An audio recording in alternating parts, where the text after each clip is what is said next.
د ژبې د ناعادي کولو په زړه پورې هڅه. ستا د لیونو سترګو مسیر ونړېده، راشه له فراقه مې تعمیر ونړېده. شمع بلومه په کفران د خپل تقدیر، ستا د زړه له سرایه مې تصویر ونړېده. د آغلې شمایلې سلیمي د پورته بیتونو په لوستلو سره د CVC ارواپوه او د تحلیلي ارواپوهنې بنسټګر کارل ګوستاو یونګ په اړه هغه خبرې رایادې شوې چې کله یونګ مړ شو نو هغه ونه هم وچه شوه چې دی به یې سیوري ته ناست و. دې پیښې د هر ډول موجوداتو ترمنځ د مینې نالیدونکي مزي د جدي بحث وړ کړل. دا ځکه چې هر انسان له خپلو بهرنیو واقعیتونو هاخوا یوه بله نړۍ هم لري چې د ورستنېدو او پکې د دمه کېدو لپاره هنري اسباب غواړي. یعنی له دې ښکاري چې دا دویمه نړۍ اصلاً د خیال نړۍ ده چې تر ټولو چټکه ننداره یې پکې هر وخت د شاعر په برخه وي. له هنري وسایلو یو هدف شعر دی. زه دلته شعر نه تعریفوم، خو یوازې له بهرنیو واقعیتونو هاخوا د انسان لپاره یوې بلې نړۍ ته د سبب جوړېدو په تړاو یې غږېږم. شاعر هغه وخت د خیال نړۍ ته ذهني سفر پیلوي چې له پدیدو یا بهرنیو واقعیتونو سره په اړیکه کې شي، یعنی د هنري وسایلو د برابرولو چانس په لاس ورشي. ځکه له شک پرته چې د هنر د تولید تر ټولو ستر شرط له پدیدو سره تعامل دی. شاعر چې شعر لیکي حتما به د چاپیریال له یوه اړخه اغېزمنېږي. دې تاثر ته د پدیدو پر وړاندې عکس العمل ویل کیږي، خو د طبیعت پر وړاندې د شاعر د غبرګون لپاره هماغه احساس پکار دی کوم چې مو په لومړیو کې د کارل یونګ په بیلګه کې ورته اشاره وکړه. یعنی د یونګ د مینې عاطفې یا وابستګۍ حس دومره پیاوړی و چې مړینې حتی پر نبات یا ونه هم اغیز وکړ او ورپسې وچه یې کړه. دا دومره خبرې د آغلې سلیمي د پورته 2 بیتونو پر تحلیل رایادې شوې او د دا ډول شعرونو په الفاظو کې پټ نادر انساني ادراک راښکاره کړ. د شمایلې سلیمي شاعري چې لولم حیرانېږم او فکر نه کوم چې دا د ښځینه ذهن تولید وي. البته دا په دې معنا نه چې زه د ښځو پر تخیلي یا فکري وړتیا بې باوره یم، بلکې شکمن کیږم ځکه چې په ورته انداز شاعري یا د کلماتو دا ډول موازن کول په نړیواله کچه هم د سترو شاعرانو په اشعارو کې خورا په سختۍ موندل کیږي. واخیستم د ژوند خړو سیندونو لکه ریګ، عمر می توییږي له لاسونو لکه ریګ. د آغلې سلیمي په شاعرۍ کې د لوړ خیال او ژور فکر د بیان ترڅنګ د انځورګرۍ خوندور کلام ته هم متوجه کیدای شو. په شعر کې د کلمو متحرک کول هم خورا ستر ریاضت او تکلیف غواړي، خو دا د فزیکي ستړیا غوندې نه وي، بلکې هماغه د هنري اسبابو له لارې د عادي ژبې داسې ناعادي کول دي چې هره کلمه یې په چاپیریال کې د موجوده واقعیتونو رڼا عکاسي راته وکړي.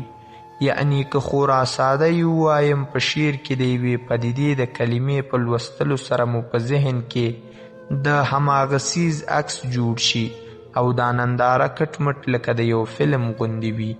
لکه دا بیت: د قاصد د اس شرنګی دی له دې بر کنډه وهاخوا، څوک مې ونیسئ له لاسه حیرت وړی یم غورځېږم.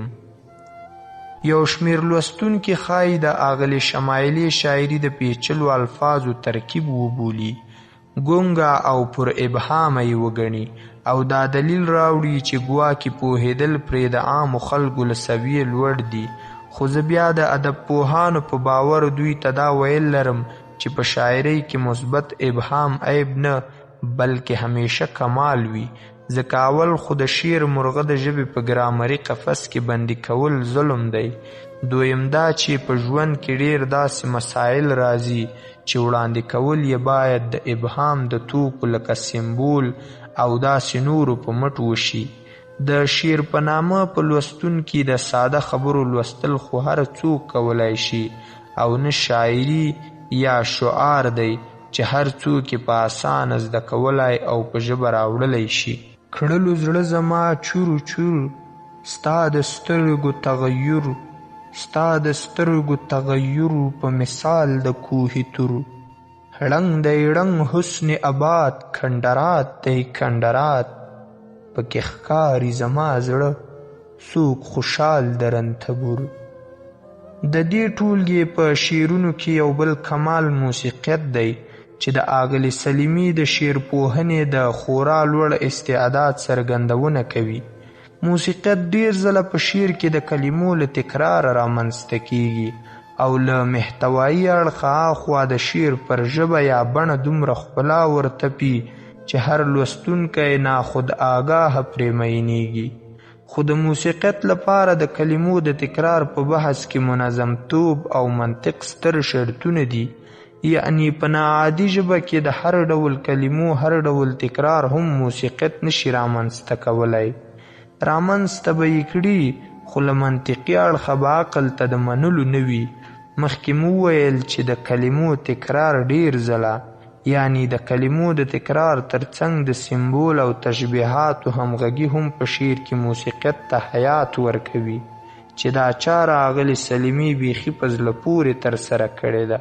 په کوڅه به د دلبر پټې سترګې کړم ګذر، شیخه ماته دا تجویز نامنظور دی نامنظور.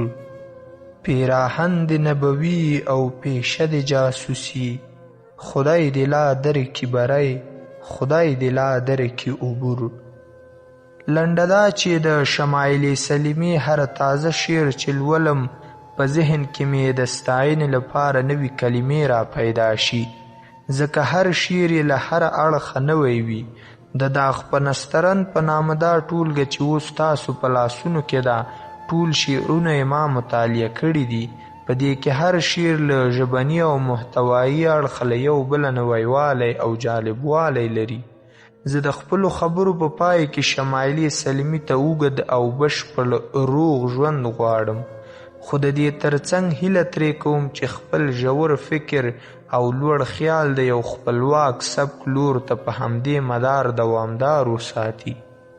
عصمت الله صالح، خامه پرست خبري اجرانس، دفتر، کابل، افغانستان. د شمایل سلیمي شاعري که چیرته زه خبره له دې ځایه پیل کړم چې زه شمایل سلیمي پیژنم په حیث د یوې بیلې او مختلفې شاعري، نو زما دا دعوه به ځکه بې ځایه او بې محله نه وي، ولې چې له تیرو 2 کالو راهیسې زه په فیسبوک کې د دې شعرونه بالا استعیاب او په تسلسل سره په دقیق نظر وایم. خو دا بیله خبره چې کله یې شاعري په خپل فطري رنګ کې سرمسته ښکاري او کله په شعوري بڼه کې ګونګ او بې تأثیره، خو له دې باوجود هم د دې شاعرانه فن، هنر، کمال او جلال خپل شعري جمالیات لري. دا زما په خیال د لب و لهجې ځانګړی کمال دی کوم چې د ډېرې ستاینې حق لري. خو کله کله چې په شعر و سخن کې د شعوري هڅې په لاره سمه شي، نو بیا ماته قادر الکلام سلیمي نه صرف شمایله راته ښکاري. که چیرته دا داسې لارې د خپلو ولو نه ډډه وکړي، نو بیا عین ممکن ده چې دا به د یوې پخې او مستند شاعرې په حیث د شاعرۍ په دنیا کې رابرسیره شي. د فکر و فن په لحاظ د احساساتو جذباتو په اساس زما په شخصي فکر سلیمي ځان له خپله یوه بیله غوندې د تخیل دنیا لري او د تورو په اعتبار هم ماته غني او شتمنه ښکاري. د حسي او شعري تجربو نه یې د شعر یو سنجیده قاري په اسانه دا اندازه کولی شي چې موصوفه د معاصر شعر ښه کوټلې مطالعه لري. له دې سره سره شمایل سلیمي په عمومي توګه دا هڅه کوي چې د خپل شعر له لارې نوي موضوعات او خیالات رابرسیره کړي. د دې په شاعرۍ کې چې کومه خبره د زیاتې ستاینې او ډاډ وړ ده، هغه دا چې دغه شاعري د شاعرانه میجرۍ نه عاري نه ده. د دې شعري تمثالي ژبه په خپل ځای ډیره خوږه او شیرینه ده. په دې شعري تجربو کې ځان له یو شاعرانه لیونتوب او مستی خپل وزر رپوي. شاید همدغسې لیونتوب د یو شاعر یا شاعرې د شاعرانه گرفت او قدرت غماز هم وي. د شمایلې سلیمي شخصي او ذاتي شاعرانه ځانګړتیا دا ده چې دا د شعر ویلو لپاره د جدا غوندې بحرونو انتخاب کوي، لکه په امتیاز د هیڅ نه پوهیږم، د لالي څنګه، د صلیب څنګه، له سیلابیزه بحر. په کلي او مجموعي لحاظ په پښتو شاعرۍ کې د 10 څپو غزلې انتهایی کمې دي او د نشت برابر دي، خو د دې کمال دا دی چې په داسې بحر کې هم دا د مختلف شعر ویلو کوشش کوي، لکه دا شعر: په کفارو دې راګرځومه ورکه سکوته الوتی رنګه. خو چې کله روایتي رنګ ورباندې غلبه وکړي نو بیا په غزل کې د روایتي تورو استعمال هم په روایتي انداز کې کوي، لکه دا توري: ایاغ، زاغ، بلبل، تاراج، دماغ. زما په شخصي فکر د نن غزل یا د معاصر غزل مزاج، لب و لهجه او خد و خال یکسر بدل شوي دي، بلکې دا ویل به زیات مناسب وي چې د غزل تهیم، فریم یا چوکاټ یو مخ بدل شوی دی، ځکه د نن شاعر او شاعري له پکار ده چې د غزل د ننني مزاج پوره تقلید او پیروي وکړي. په بل صورت کې شاعرانه تشخیص او مقام را برسیره کېدل بیخي ممکن نه دي. نو د دې مطلب دا نه دی چې شمایل سلیمي یو مخ روایتي شاعري کوي، هغه د معاصر شعر سره هم اوږه په اوږه روانه ښکاري او نادر او نااشنا خیالات او احساسات په خپلو شعرونو کې په انتهایی هنر او کمال خوندي کوي، لکه دا بیلګې: ستا فلک د چا له غمه څه خبر دی، هغه کله له غروره چاته ګوري، له خدای سره هم کلامي. زړه مې داسې د لحد تنبو ته خوري، لکه پاڼه د پیپل هوا ته خوري. یو ناشنا اضطرابي کیفیت او خوف. طوفانونه مې پیالې له ملکه اخلي، حبابونو کې تصویر د خپل تماسک دی، د حیرانې حیرانۍ یو تمثال. فالنامې د خپلې مینې پکې ګورم، سپینوم د آینې زیګر په کاڼو، د روم د نقاشۍ یو فرضي انځور. تا به لمر په زولنو تړلی راوړو، ما به مات کړو د فلک وزر په کاڼو. د نااشنا حسۍ تجربه او د امیجرۍ یو عالی مثالیه. په 14 سیلابیزه بحر کې شعر ویل د یو پاخه شاعر وتیره وي، ځکه زه دا دعوه لرم چې شمایل سلیمي د پښتو ژبې پخه او مستنده شاعره ده، ولې چې په زیر بحث بحر کې هم پخه تجربه کړې ده. یو 2 شعرونه یې وګورئ: نه راپسې راغلې لکه کرب زما د ذات، نه در پسې باد کړم طوفانونو لکه ریګ. چیرته زمانه هم و زما د بې نیازۍ، زه هم ټولېدم په څراغونو لکه ریګ. یو څو شعرونه نور: سرې ویالې وې راماتې له هر داغه، زړه مې پروت په کنډولي کې د ریحان و.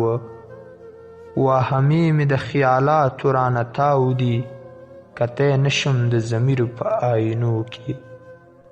د زخمونو له پردو نه احساس رنګ په وینو راغی، هیره کړې وعده وه د احساس او د ګداز.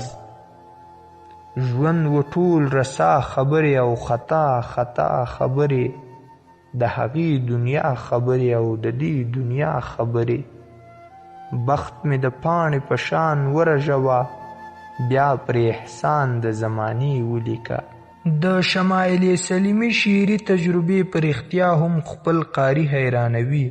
د دې 9 سیلابیزه غزلیزه تجربه د ستاینې وړ ده، خو په دغو شعري تجربو کې د دې شعوري کوشش به هر حال شامل حال معلومیږي. زما په شخصي فکر دا هم د دې د شعري ریاضت ځانګړتیا ده.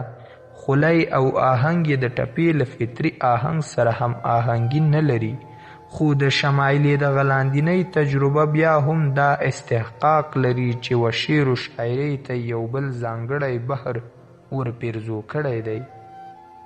اړوي رنګونه د ځوانۍ تا پسې زهیر مې دی تصویر، اوس نه پکې ساز شته نه آهنګ، اوس لکه تصویر مې دی تصویر. تر کومه حده چې د شمایلې د 14 غزلیز بحر شعري تجربه ده، هغه هم د ټپې له دویمې مصرې سره څه علاقه نه لري، ولې چې د ټپې دویمه 14 سېلابیزه مصره ځان له خپل فطري رنګ و آهنګ لري. خو د اغلې دغه شعري تجربه هم ماته د دې ذاتي اختراع ښکاري. خو د شاعرانه فکر په اعتبار دې بحر کې دومره اوچت لوړ شعر ویلی چې ستایل یې په څو تورو کې راټولول بیخي ممکن نه دي. لکه دا شعر: چیرته زمانه هم و زما د بې نیازۍ، زه هم ټولېدم په څراغونو لکه ریګ. ذکر شوی شعر د بې ساخته اظهار یو عالي و مثالي شعري نمونه ده.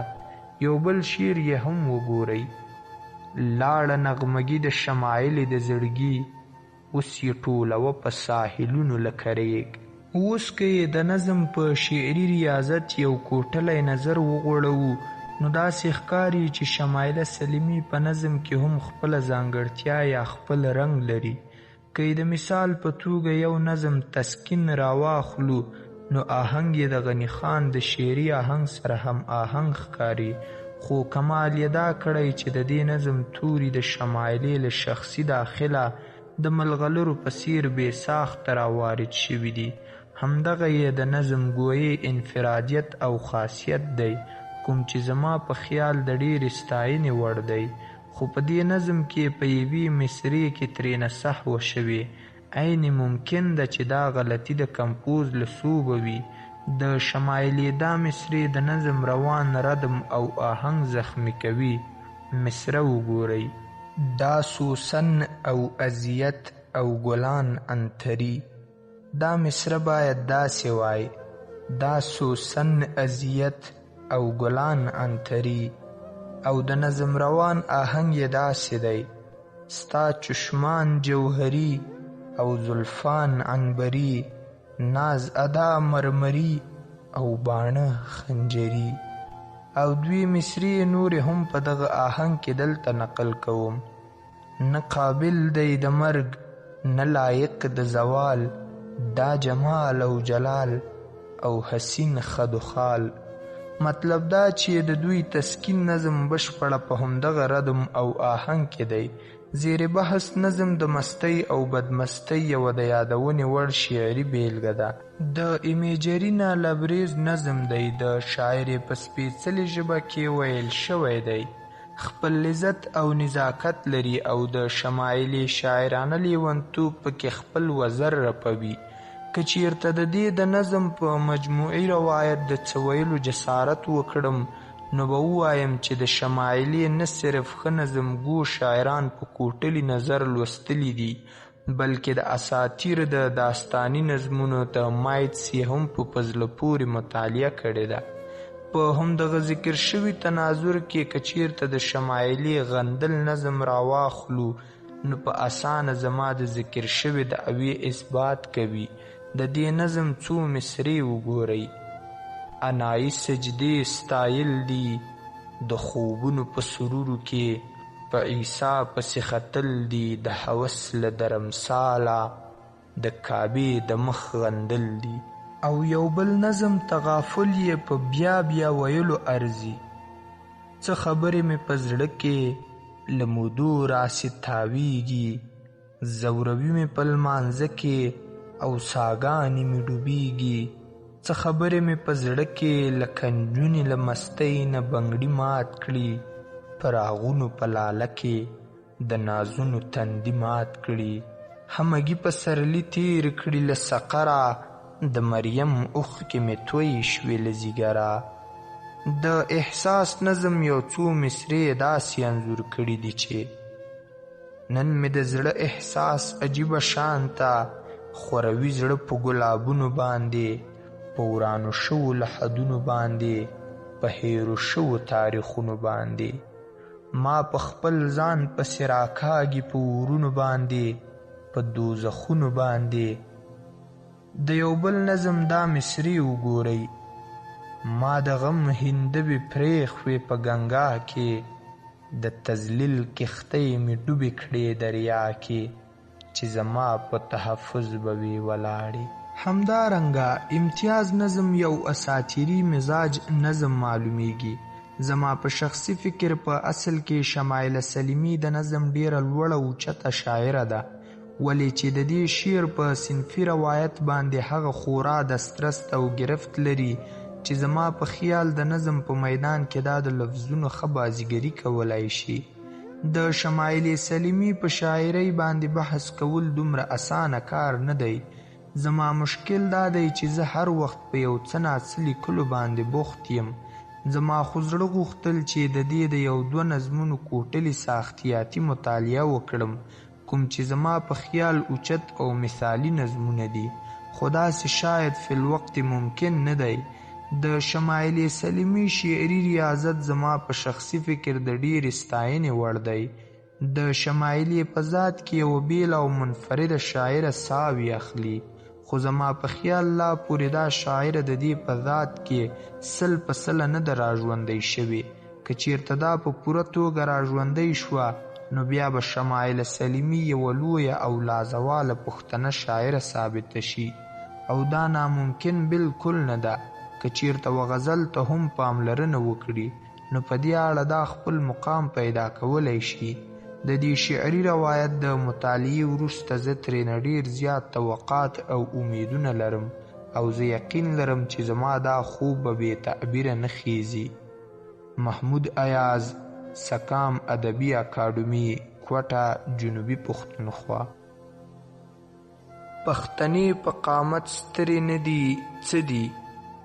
په اوسني وخت کې چې د لاسته د یوې پیغلې په هر معیار او طول پوره شعري مجموعه ورسیږي نو انسان ته یو عجیبه د امید او سرور احساس کیږي، د کوم چې بیانېدل لږ راته ګران کار دی.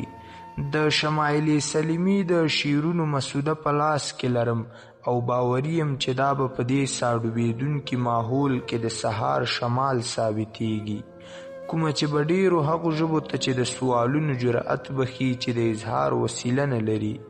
شمایلې د غزل او نظم دواړو په میدان کې د خپل فکر اسپې داسې ځغلولي چې سړی ورته ګوته پر غاښ پاتې کیږي. شعر یې فلسفیانه رنګ لري، خو ډېر ځایونو کې یې شعرونه د مایوسۍ انځور وړاندې کوي او له غم لړلي ژونده پکې سر ټکوي. شمایله وایي د غرغرو د پاسه ژوند کومه، د کمترۍ احساس ژوند کومه، روح د جسد له پنجرې سر ټکاوه، زه چې له کومه راسه ژوند کومه. لکه څنګه چې هر شاعر د یو حساس زړه، ذهن او روح خاوند وي، او دغه حساس زړه او ذهن تل شاعر د سوال کولو، بغاوت کولو په اذیت کې مبتلا ساتي، نو شمایله هم دغسې حساسیت په اذیت کې مبتلا ساتي، خو دا په دې اذیت کې هم لذت محسوسوي چې د دې د فطري قوانینو څخه بغاوت او د دې د فکر ځانګړتیا ښکاره کوي. لکه چې وایي هر اذیت شي اذیت، اذیت بل اذیت، او بل د دې اذیتونو لذت بل اذیت. اول دې راکړ شمایلې د غزل اذیت، بیا له دې ځانه تښتېدونکی فطرت بل اذیت. دا د ژوند پر دښته د یوې ترهېدلې هوسۍ غوندې ښکاري، ځکه په عالم ارواح کې پر خپله کړې وعده هم پښیمانه غوندې ده. ژونده ګوټ کشې نو هم به دې وانخلم، چې تر شا د غرونو غرونو عالم ګورم. د شمایلې اشعار د خدای د فلسفې ډېرې غوره نمونې هم دي، لکه دا دوه شعرونه: د مجنون او فرهاد مینې راته ووې شمایلې، په وتو یو له داستانه یو څو ګامه را سره شه. یا داستان د زلیخای شمایلې کړو لیلام، د خدای پر لور یې بوتلمه الزام مې چې ګاڼه. هغې ته د خپل زړه زخمونه هم خوښ دي چې دا پکې د یو چا انځور ګوري، ځکه د خلکو د خواخوږۍ څه ناخبره او ماورا وایي.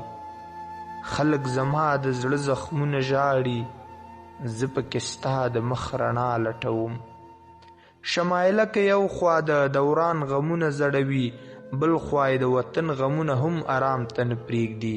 لکه چې وایي وطن دفتر شو د غلیمانو، چې نه به ژاړم دفتر به ژاړم. له حده تېرې راباندې کېږي، کاڼی خو نه یم چې نه به ژاړم. او یا دا چې د دې وطن پر هر بازار کې سوال کوي حسینې، بې حسه پرې تېرېږي قافلې د رجیم ګوره. د وطن بدې ورځې که یوې خوا ته د شمایل روح نارام کړی، بل خوا ته یې د وطن و رهبرانو ته نارې کړي او د هغو ضمیر د راویښولو هڅه یې کړې ده. د پښتون د وطنونو بې پښتو رهبر اورې، لو روان دی د ځوانیو د مغل په کټارو. د مذهبي دکاندارانو مخ ته په هنداره نیولو سره څه ښه وایي. په زړه داغ لکه عجم یم د مکې مفتي خبر کړی، که تپوس مې چرته وکړي د حرم له منارو. او پر افغان وطن د مسلط 40 کلن جنگ څخه ښه انځور یې وړاندې کړی. دا کونډې رنډې جنگ جهاد او سوځېدلې درې، واړه تحفې دي د عرب او د عجم راس. د شمایلي اشعار ځای پر ځای د اساطیري تلمیحاتو ډک دي چې د اغلې د مطالعې پر ژورتیا او د فلسفیانه مطالعې پر لاسبري شاهدي ورکوي. په ډیرو اشعارو کې د سوالونو په پورته کولو سره ولاړو اوبو ته کاڼي غورځولي، لکه چې وایي که ابتدا وه او که زوال و، دواړه خراب و. دلته حرم و که درمسال و، دواړه خراب و. د اغلې سلیمي د شعر ژبه زړوره او له جرأته ډکه ده، چې څه یې پر زړه دي هغه یې په ډاډه زړه لیکلي دي، هیڅ ویره یې نه ده کړې. د دې جرأت تر ټولو غوره نمونه یې په انکار نومي نظم کې په ښه توګه لیدل کېدای شي. هو ما انکار کړی و له هغه ژونده چې په سرو وینو مې رنګ لیدلی، په سرابونو کې و په ګلابونو کې و، هر هغه څه کې و چې ما یې تماشه نه غوښته، که په جامونو کې و که په نازونو کې و، که غربتونو جهیمونو او شهرونو کې و، هو ما انکار کړی و. د شمایلي هر شعر کائناتي حسن، فکري ژورتیا او ښکلا لري. همدا وجه ده چې پر هر زړه خپل ژور اثر پرېږدي. شعر یې د معنا او مفهوم په زیور پسوللی دی، ځکه په هر وار لوستلو سره بیل خوند لري. د شعر جدیت، نوښت او فکري جرأت یې لکه خال پر جبین بریښي. د ځان له درد سره سره یې د جهان درد هم ځوروي. داسې ښکاري لکه یو باشنده چې ټول کائنات یې کور وي او د خپل کور د هر وګړي د دردونو څړیکې په زړه کې محسوسوي. د شعر اسلوب، تراکیب او تشبیهات او استعارات یې افاقي او له نوښته ډک دي چې د هغلې پر عالمي ادب د لاسبري ښکارندویي کوي. په آخر کې شمایلې ته پر دې بهترین شاهکار د زړه له تله مبارکي وایم. پوخ باور لرم چې دا شاهکار به د ډیرو هغو ژبو ته د اظهار جرأت بخي چا چې تر اوسه د اظهار وسیله نه ده موندلې. د دې دروند اثر په لوستلو سره زه په لوی زړه دا دعوه کوم چې پښتنه پیغله په هیڅ صورت د نړۍ د پرمختللو هیوادونو تر پیغلو پاتې نه ده که یې د اظهار ژبه غوڅه نشي. خوشحال څخه ویلي چې د باغ سروې پستې تر قامت دی، پښتنې په قامت سترې نه دي څه دي. درنښت پروفیسر فیض محمد شهزاد.